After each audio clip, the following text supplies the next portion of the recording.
I'm currently employed as the GIS manager for a very large gas and electric company in the United States called Xcel Energy. I've been there 38 and a half years. Started there when I was 18 or 19. Spent 6 months in the mailroom, and there was an opening in the drafting department, but it was more money.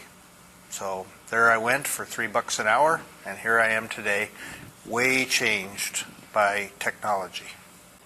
GITA is a networking global organization, and that's what it means to me. It's a big organization that I can learn what others are doing and how they're dealing with change and all the technology. The technology in this industry is just skyrocketed over the last 10 years. And it was always moving along, but it went from moving along to at a regular, nice, easy pace to a very accelerated pace, and it's expensive. You have to deal with training and understand it in order to know how to apply it, and all that. Each one of those has its challenges. I come to the annual GITA annual event because that's where I can get all this networking done. In today's busy life, it seems like there's no time to do much of that. There are local organizations, but again, they're local, and they are great for local issues. They're great to see what people are doing at home and close by, and you can either draw on their talent, their knowledge, or offer your talent or knowledge. But when you come to a big organization as GITA, where I've got a whole floor of exhibitors and different systems other than my own, and people from all over the United States in different cultures, in different geography, and with different issues, and I can understand how they utilize the technology for their problems and try to assess it with mine and maybe find some answers for questions I have. I've gone every year to this conference for about 12 to 15 years. I did miss last year, 2009, due to the economic turndown in the United States. All travel got put on hold in the corporation. But I'm here this year, and I fully intend on attending next year. It's a great organization, and I enjoy seeing a lot of old friends and finding out and trying to keep up with all that's happening with the technology. I just can't wait to see what Google can help us with next. I think my answer to that would be, how can it help the everyday person? There was a day when I remember hearing that a map was only a tool in your toolbox to help you get your day-to-day work done.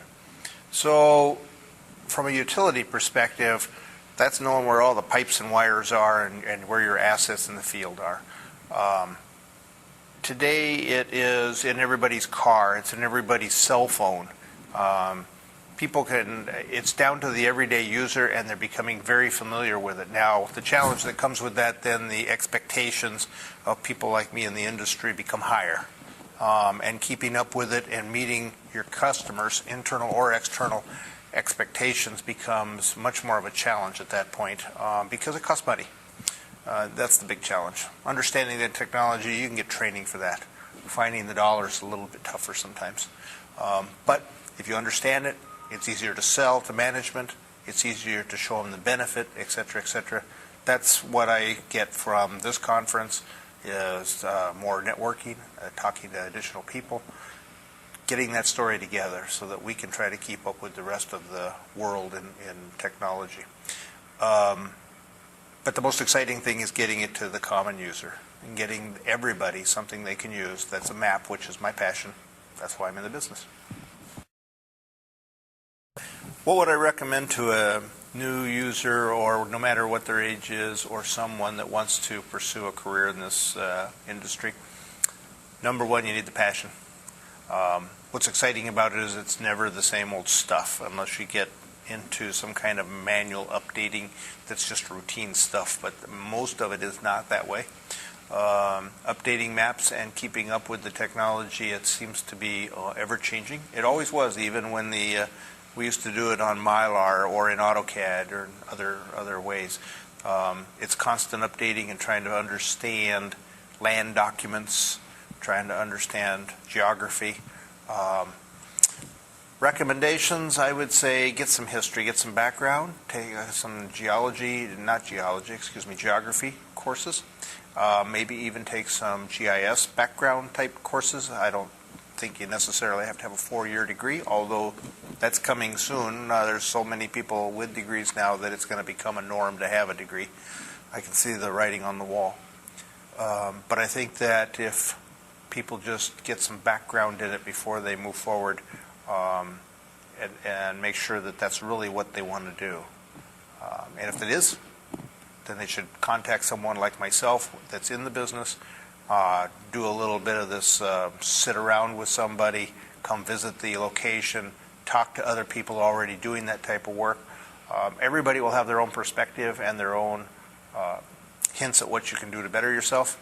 I'd take them all home, I'd sort through them and see what's easy to do, what's affordable to do, and move forward. GITA helps my co-workers and the people that work for me by providing somewhere with contacts, with a lot of users, with a lot of, well, I know somebody that uses that same software, let me put you in touch with them. That kind of networking type of a deal. GITA isn't there to handhold as far as our personal system that we use. We are a GE Small World user. That's our platform. And we're the fourth largest gas and electric utility in the United States. There's nothing wrong with the other systems. So every system's got its good and the bad about it, and I'm here to tell you that I haven't seen any bad ones. They're all good systems, just unique in their own way. If they come see GITA, they can point them to someone who has a specific type of a system, or you can go view different systems, maybe get some names, some contacts, especially if you're thinking of moving locations. You want to move to Seattle, they can tell you who's in Seattle. They can tell you who's in Denver. They can tell you who's in Phoenix, Arizona, and get you in touch with somebody that can help you.